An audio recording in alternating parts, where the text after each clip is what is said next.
Hello traders. कल के लिए निफ्टी एक्सपायरी का सपोर्ट एंड रेजिस्टेंस कहाँ पे है देखते हैं।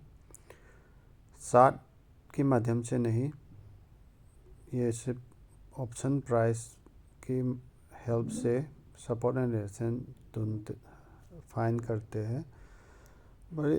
बहुत ही सिंपल वे में करते हैं, इतना कॉम्प्लेक्स नहीं बनाते, जितना हो सके ट्रेडिंग को आसान बनाते हैं। अभी निफ्टी चल रहा है 26,175। तो एट द मनी में कोई स्ट्राइक प्राइस नहीं है, मतलब 26,100, 26,50, 26,200 ऐसा होता तो ऐसा में क्लोज होता तो उसी का कॉल एंड पुट लेके बड़ी आसानी से सपोर्ट एंड रेजिस्टेंस फाइंड कर सकता है। मगर यहाँ पे क्या है कि 26,175 पे क्लोज हुआ है, तो उसका ऊपर में 26,200 कॉल एंड नीचे में 26,150 पुट का strike price. Call and put दोनों डाल दीजिए अपनी वॉच लिस्ट पे। तो उसका प्राइस अभी चल रहा है 26,200 का 53, 26,150 का 44। तो इसी प्राइस की हेल्प से कल का सपोर्ट एंड रेजिस्टेंस फाइंड करते हैं। जब तक ये प्राइस एक्शन ब्रेक नहीं होगा, मतलब जो भी सपोर्ट एंड रेजिस्टेंस निकलेगा, जो लोग कहते हैं ना शॉर्ट कवरिंग और कॉल पुट अनवाइंडिंग, वो जो होता है कब होगा। और कल के लिए जो सपोर्ट एंड रेजिस्टेंस है कहाँ पे है ये फाइंड करते हैं। सपोर्ट एंड रेजिस्टेंस का मतलब ये नहीं कि वो नहीं ब्रेक हो सकता कभी। जो सपोर्ट रेजिस्टेंस को ब्रेक करे उसको ब्रेकआउट कहते हैं, और जो सपोर्ट को ब्रेक करके नीचे जाए उसको ब्रेक डाउन कहते हैं। चलो देखते हैं कहाँ पे सपोर्ट एंड रेजिस्टेंस है। ऑप्शन प्राइस की हेल्प से बड़ी आसानी से फाइंड आउट करते हैं। यहाँ पे निफ्टी डेली 7 आ गया, तो यहाँ पे कुछ इतना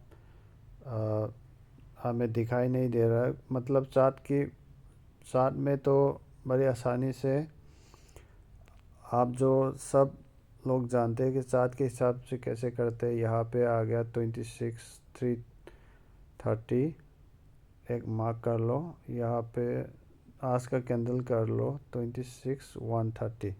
तो ऐसा करना तो बहुत ही सिंपल है, मतलब सिंपल है, मगर थोड़ा उसमें भी थोड़ा हम प्राइस एक्शन को डाल दे तो प्राइस एक्शन ज़्यादातर जो मूवमेंट होता है प्राइस एक्शन से ही होता है। प्राइस एक्शन ही रियल होता है।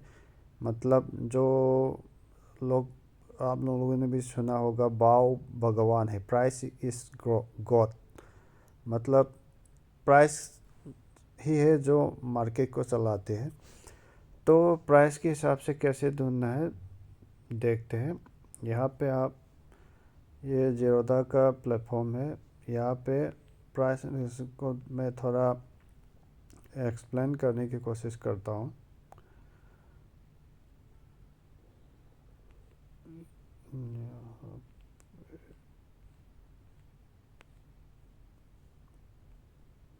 यहाँ पे अभी जो हमने आप लोगों को दिखाया वो 26,253 और 44 एग्जांपल ले लो। दोनों कॉल एंड पुट का प्राइस 53 प्लस 44, तो इज इक्वल टू 97। तो इसको आप कैसे फाइंड करोगे। अभी वो जो 26,200 को कॉल लिया है, इसमें ये 97 प्लस कर लो तो निकल के आ रहा है 26,297, अराउंड 26,300। एंड जो हमने पुट लिया है 26,150 का, उसमें से आप लोग माइनस कर लो 97 को जो भी स्ट्राइक प्राइस कॉल और पुट पे लिया है उसी को हम यहाँ पे माइनस और प्लस करके देखते हैं। तो उसको निकल के आ रहा है 26053। तो सपोर्ट एंड रेजिस्टेंस निकल कर आ रहा है 20, रेजिस्टेंस निकल के आ रहा है 26297 एंड सपोर्ट निकल के आ रहा है 26053।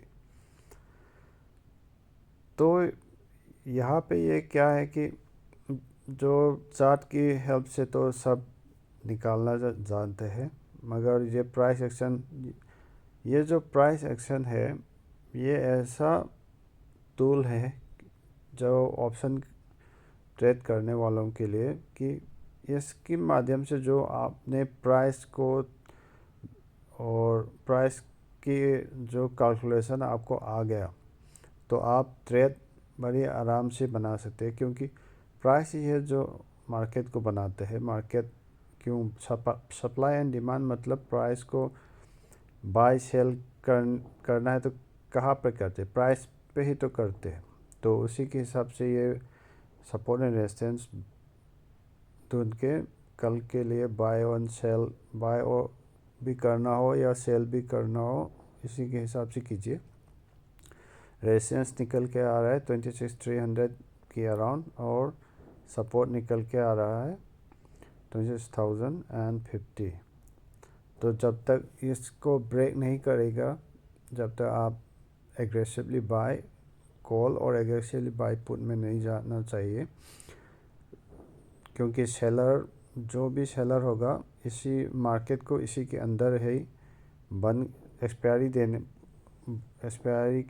में या इसी के अंदर में ही एक्सपायरी का लेवल बनाने के लिए वो सब जो अपना टेक्निक है सब यूज़ करेगा। और वो ज़्यादातर सब जानते हैं कि ऑप्शन में सेलर ही मार्केट को कंट्रोल करता है, क्योंकि ऑप्शन में जो है, ऑप्शन जैसे ऑप्शन जो एक टूल है, ऑप्शन को बनाने में सेलर के फेवर में ही बनाया है कि जितना टाइम बढ़ता जाएगा, कम होगा, एक्सपायरी की नज़दीक जाएगा, टाइम थीटा डिके होगा, वॉलेटिलिटी कम होगा तो प्राइस डिके होगा, और आपकी गामा डेल्टा वो भी कम होगा, मतलब प्राइस मूव नहीं करेगा, तो वो भी ऑटोमेटिकली प्राइस उसमें ही डिके में ही जाएगा। क्योंकि जितना टाइम लेगा मार्केट को बढ़ने में या नीचे घटाने में, प्राइस मूव नहीं करेगा। मतलब प्राइस टाइम जो है, टाइम तो चलता ही रहेगा, तो प्राइस मूव नहीं करेगा। तो इसी हिसाब से बनाते हैं। तो इसी को ध्यान में रखिए, ट्रेड करना है तो आप सपोर्ट एंड रेजिस्टेंस बड़ी आसानी से प्राइस एक्शन की हेल्प से भी बना सकते हैं। मगर सपोर्ट एंड रेजिस्टेंस का मतलब जो मैंने बताया था कि सपोर्ट एंड रेजिस्टेंस का मतलब ये नहीं कि आप इसको नहीं तोड़ सकते। सपोर्ट एंड रेजिस्टेंस का मतलब है यहाँ पे रुक सकता है, यहाँ पे थोड़ा होल हो सकता है, क्योंकि यहाँ पे रेजिस्टेंस पे सेलर ज़्यादा है, सपोर्ट पे बायर ज़्यादा है, इसलिए सपोर्ट रेजिस्टेंस बना है। मगर ये कभी भी ब्रेक हो सकता है, क्योंकि सपोर्ट एंड रेजिस्टेंस ब्रेक करने के लिए ही है। तो आप हीरो और ज़ीरो खेलना है तो कैसे खेल सकता है, एग्रेसिवली बाय 26300 के ऊपर जब मार्केट सस्टेन होगा तो डेफिनेटली कीजिए, और पुट एग्रेसिवली करना है तो 26050 की नीचे में सस्टेन होगा, तब निफ्टी सस्टेन होगा तब आप कीजिए। इसमें एक पॉइंट दूसरा भी एक टेक्निक यूज कर सकते हैं कि 26050 के अराउंड आए और मार्केट वहाँ पे होल्ड करके ग्रीन कैंडल फॉर्म हो 5 मिनट 15 मिनट में, तो मार्केट रिबाउंस हो सकता है। उसमें भी आप कॉल के साइड में ट्रेड ले सकते हैं, स्टॉप लॉस छोटा रख के, और ऊपर में सेम 26300 में आएगा तो वहाँ से रिवर्स होगा, कैंडल के फॉर्मेशन होगा, रिवर्सल कैंडल 5 मिनट 15 मिनट में फॉर्म होगा, तो आप वहाँ से आराम से भी पुट ले सकते हैं।